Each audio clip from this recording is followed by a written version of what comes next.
kind of lame to just keep showing the same set for the movies, but you never know. People can just be fucking watching part 3 or 4 or 5 or whatever. So I got this one for 2, 3, 4, 5, 6, 7. I'll be showing this motherfucking thing every time. So here we go. Children of the Corn 3. The only difference is that picture actually is from Children of the Corn 3 right there. So that actually kind of applies.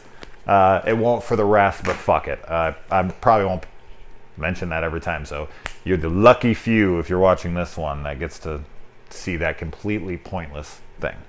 Anyway, I have always stated that this is my favorite in the series, and I think that's really just due to the third act in this movie. I just love how fucking bonkers that this movie gets in its third act. The first 2 acts are pretty good. I remember watching it this time, I was kind of like, okay, this is slower than I remember. I thought things got a little more crazy. And then that last like 20, 30 minutes, things get fucking crazy. And I was like, oh yeah, this is why I like this movie a lot. Here it is. Now, this film feels very much like Anthony Hitchcock's. And I was watching, I was like, And then the director came up, and it was James Hitchcock's, his brother. So I was like, oh shit, here we go. That makes sense. I guess it runs in the family that they make fucked up movies with crazy practical effects and insanity going on. That's awesome. Those are the kind of movies I like. I like the scene where the guy comes out into the cornfield to accost the child, and he turns into a scarecrow. That's kind of just like that first like glimpse that you're getting into a little bit different of a movie than the last two. A little bit more nutty of a film, and fuck yeah, sign me up. I like the idea of bringing some of the kids from Gatlin into an urban setting. Just, you know, keeping it out in the country all the time would get old and tired. So it's cool that they brought them in and you know, got a new flock of children to try to turn to the dark side. I like how they don't even really question the fact that all the kid packs is corn. I would be like, so we got to buy you all new clothes, and that outfit seems to be the only one you'll wear anyway, so I guess that's all you need. You are going to grow up, though, so probably going to have to buy you something else, unless you got like some fucking Arnold from Different Strokes illness.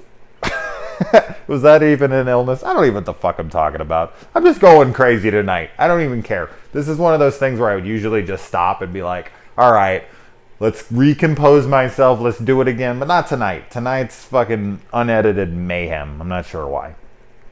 Yeah. I like how the kid's like, he's like looking at the new clothes, and he's like, nah. And he comes out wearing a fucking suit. And he's like, you know, he's like, why can't these kids, you know, or other kids can't afford these kind of clothing, so why should we make them feel inadequate?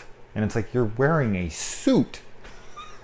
I'm pretty sure that the fucking clothes she bought you from the Gap aren't going to make them feel inadequate. That shit's going to make them feel inadequate and is going to put a target on you. But you don't know that because you from nowhere, kid. You're from nowhere.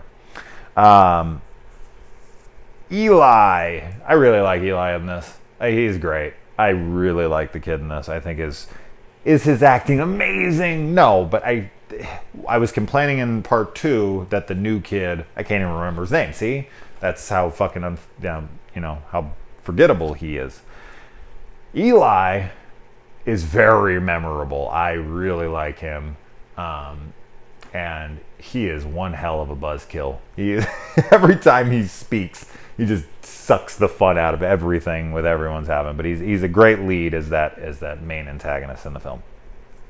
And I like that when he plants the corn, like it starts to taint the soil of everything around it. So, you know, her crops start dying. And I and then there's the one kill where the guy he like takes in a blast of fire, like I don't even know, he swallows it, I guess, and then, or it's a girl, I'm sorry, and then her face melts off. That shit's awesome. I love that. I'm not a big fan of the Poltergeist movie, the first one, but I do love that scene where the guy looks in the mirror and his face fucking, you know, just melts off. It's awesome shit. I always like that. when he gives the mom a hug and he licks her ear.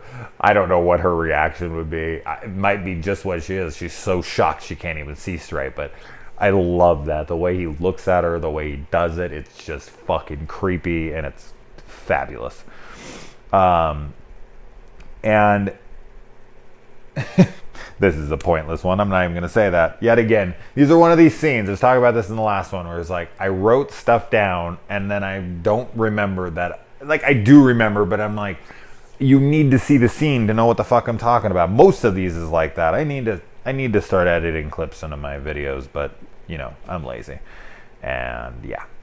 And I feel like as these films have continued to go on, like, you know, and I'm sure this will continue into the next one, but like from part 1 now to part 3, like each film progresses that the Corn is more of a villain than before. There's like the children of the Corn, like the Corn's in the title, so they're like, we're making this a villain. It's not just the like he who walks behind the rose and the kids. It's gonna be the Corn too. The Corn's gonna kill people. Like a stock's gonna come and kill people, like we got in the last movie. Or this time they're actually like shooting branches out and grabbing people and pulling them in.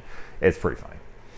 Which it does happen in the last movie as well, but it's just even more. It's amped up even more here that the Corn is a threat as well.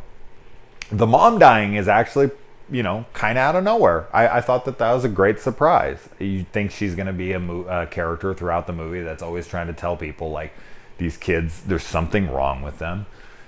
And I really like her death. Like, she falls on the pipe in the mouth and it, like, squirts water at first and then it turns to blood. Except for on the blood one, you can clearly see the tube pumping the blood behind her. It's like pumping and you can see the red coming through. It's bad. How they didn't hide that, oh my god, that was poor. It's a cool effect too, so it's like you would think those guys would, like, I don't know, tie it to the back of the hair, like tape it or something, or shoot it in a way or cover it somehow. Like, fuck, it was so noticeably bad. And the Eli scene where, you know, the bully comes and he's like, you know, you think that I'm scared to be in here with you? Like, you forget you're in here with me. It reminds me of the Rorschach scene from Watchmen. I love that scene where it's like, you know, you think you're in here with me, but or that I'm in here with you, but, you know, you should be scared to be in here with me, kind of thing. Paraphrasing, because I don't know the line exactly, but I love it. I love that he throws that line at the bully. Like, I ain't afraid of you, man. You should be afraid of me. You're locked in this room with me. You're the one that's at the disadvantage here.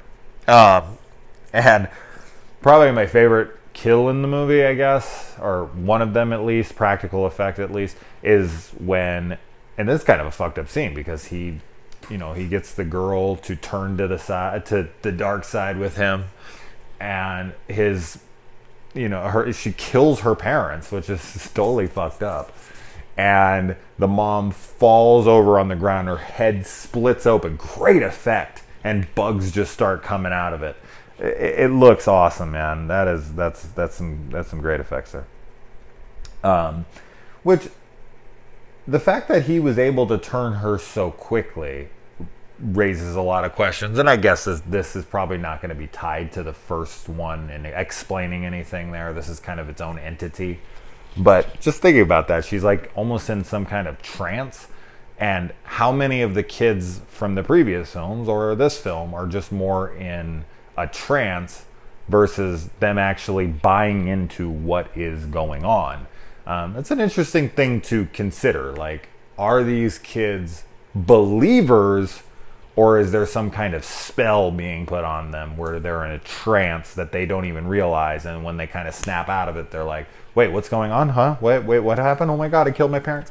Whatever. So yeah, she doesn't seem to be a believer. She seems to be more in a trance. So how many of the kids in Gatlin, how many kids in this movie were more like that? Because I don't think you could sell them that quickly. So there's kind of like some kind of magic going on here, or dark magic, or a dark presence that's able to cloud these kids' heads and turn them murderous. When they go into the field to get the like Bible, Eli's Bible, and there's the scarecrow out there, when they vanquish that Scarecrow, he like cuts him in half and he falls to the ground. And then they walk away and they're like, oh wait, like the book, we gotta go back. Why they wouldn't remember that, who fucking knows. But they go back, or one of them goes back and he's like, just be lookout for me. Why would they not go back together? Why? It's so stupid. It doesn't matter, but it was just like, really? Why wouldn't you go back? Like, just look out for what? All I can see is corn right here in front of me. There's nothing to see. I'm not being a lookout staring into corn. So dumb. At night, mind you. You can't see fuck all. Some really well lit cornfields, by the way. But I do love that kid's death, where his spine comes up out of his body. Like, I don't know how his spine is that long. He looks like he's fucking a brontosaurus or a brachiosaurus or whatever. I don't know. I'm not a dinosaur expert. But yeah, he's like a giraffe. That is something I know. But his spine looks like it's like 20 feet long. It's so tall. Okay, not 20, but like 6, 7 feet long. And no one's spine is 6 feet long. But it's still a great looking scene. And then Eli is like, in the movie, when his brother shows up with the book, he is like, Hadouken! He literally throws fucking fireballs, Street Fighter style. This is hilarious. It is just so funny how many fireballs and stuff are in this movie being thrown around. It made me laugh. I actually was like inserting my Street Fighter shit. I thought he was going to pull out like a Hadouken. God, that would have been great. And we finally get to see the monster that comes out, you know, the thing that looks like a tremor under the shit. And it reminds me of like the Blair monster from The Thing. It looks like something that The Thing would turn into, just a much bigger version. The thing is nasty looking. It's so crazy. But is that he who walks behind the rose? Is that what that is? That monster, right? That's supposed to be it? We never really understand what he who walks behind the rose is. Is that the devil? Is that, I don't know. But I guess it's that monster? But they kill it so easily. Like, he eats the girlfriend, which is clearly like a Barbie doll when he picks her up. It's pretty funny. But he puts her in, and she's going through his whatever the hell that is, how she isn't like being burned by stomach acid or whatever, doesn't matter. But all he does is just cuts her out, and then the thing's not even fighting back as it's being cut, and then they just cut the root, which is what she's in, I guess, and then he just dies, and it's just over. And it was like, I don't know, that fight with the monster could have been a hell of a lot better. And I like that at the end, you know, they're sending the crop out to like across seas to Germany and whatnot. And you know, the crop is spreading, that this is going to be an epidemic, that, you know, kids all throughout the world are gonna start turning and killing their parents. It's going to be like widespread. I think I already said that. I'm repeating myself now. All right.